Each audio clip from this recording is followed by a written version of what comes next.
एक डिसीजन यहाँ पर लिया गया जिसको देख के ग्राउंड में सरफराज बहुत ज़्यादा अपसेट थे। वो था सेकंड लास्ट ओवर की आखिरी बॉल का जो सोहेल तनवीर ने शॉट खेला और बाउंड्री ली। वो 6 रन उन्होंने लिए और उसके बावजूद भी कप्तान सरफराज अपसेट दिखाई दिए क्योंकि वो चाहते थे कि स्ट्राइक सोहेल तनवीर के पास रहे। और 3 बॉल जो है जब डेविड विली आए उन्होंने अगला ओवर कराया तो वो नवाज खेल रहे थे, नसीम शाह ने उन्हें डॉट कर दिया। इस पर कप्तान क्या डिसाइड करने वाले थे? क्या ये सोहेल तनवीर का बहैसियत कप्तान आप क्या देखते हैं, सही डिसीजन था कि उन्होंने 6 मारा आखिरी बॉल पे, स्ट्राइक नहीं ली?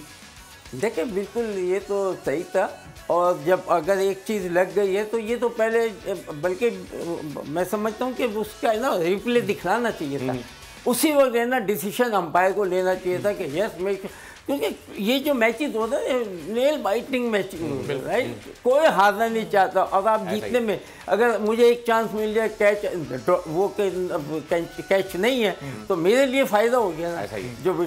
तो क्रिकेट में इसको कोई माइंड नहीं करना चाहिए, ना अंपायर को माइंड करना चाहिए। आपका हक है और आप है ना इस किस्म की चीज़ें करनी चाहिए, क्योंकि लाजिम बात है कि आप भी खेल रहे हैं तो मैच जीतना है, तो आप ट्राई करें, कहाँ से भी चांस मिल सकता है। बिल्कुल आप बल्कि ये भी करवा सकते हैं कि नो बॉल, ऐसा ही फिर देख सकते हैं। एक प्रेशर बिल्डअप होता है, आप उस प्रेशर को कंटिन्यू करें। अंपायर उसमें कुछ नहीं कह सकता, अंपायर आपके डिसीजन और अंपायर को वही करना पड़ेगा जो इस ऐसी सिचुएशन में।